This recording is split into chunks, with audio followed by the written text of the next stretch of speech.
presyo ng mga bulaklak sa Dangwa. Ayon sa DTI o ang Department of Trade and Industry, asahan ng mas tataas pa ito habang papalapit ang undas.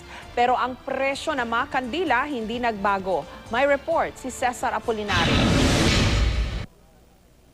5 araw bago mag-undas, tumaas na ang presyo ng mga bulaklak sa Dangwa. Ayon sa Department of Trade and Industry, mula noong October 21, tumaas ng 20 hanggang 30 pesos ang presyo ng kada dosena ng mga bulaklak. At habang papalapit na ang undas, asahan pa raw na aabot hanggang 50 pesos ang dagdag presyo. Nasa 150 hanggang 500 pesos ang mga floral arrangement o yung mga bulaklak na nakalagay sa basket, nakatusok sa floral foam o nakaayos sa paso.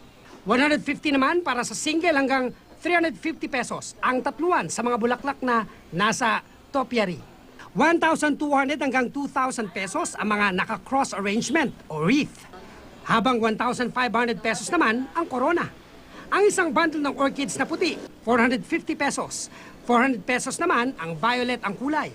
Ang Japanese mums nasa 180 pesos. 180 to 200 pesos naman kada bundle ng carnation. Ang Stargazer nasa 130 pesos hanggang 150 pesos per stem.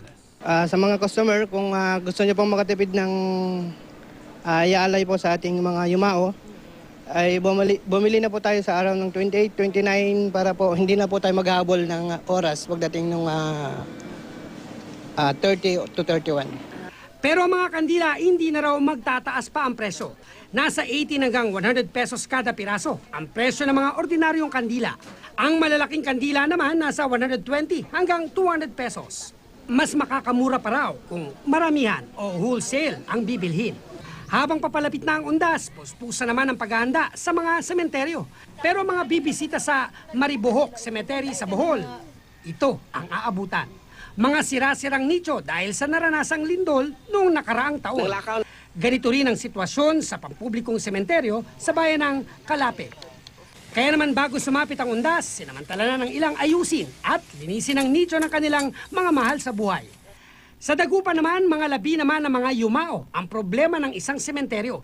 Ayon sa mga tagapagbantay, pinabayaan na raw kasi ng ilang mga kaanak ang labi ng kanilang yumao, kaya naman nakatenga na lang ang mga buto ng mga ito. Kasi po malupok na po yun eh. Baka mamaya, pagdating ng akyat ng mga tao, biglang gumiba. Problema naman sa Kidapawan City ang gumuguhong lupa sa kanilang pampublikong sementeryo. Noong nakaraang taon pa raw, nagsimulang lumambot ang lupa roon, bunsod na mga pag-ulang naranasan sa lugar. Nawasak tuloy ang ilang mga nicho. Kaya ang ilan, inilipat na ang labi ng kanilang mga yumaong mahal sa buhay para hindi na madamay sa landslide. Gumagawa naman na raw ng hakbang ang lokal na pamahalaan ng Kidapawan para malutas ang problema. Cesar Apolinario, GMA News.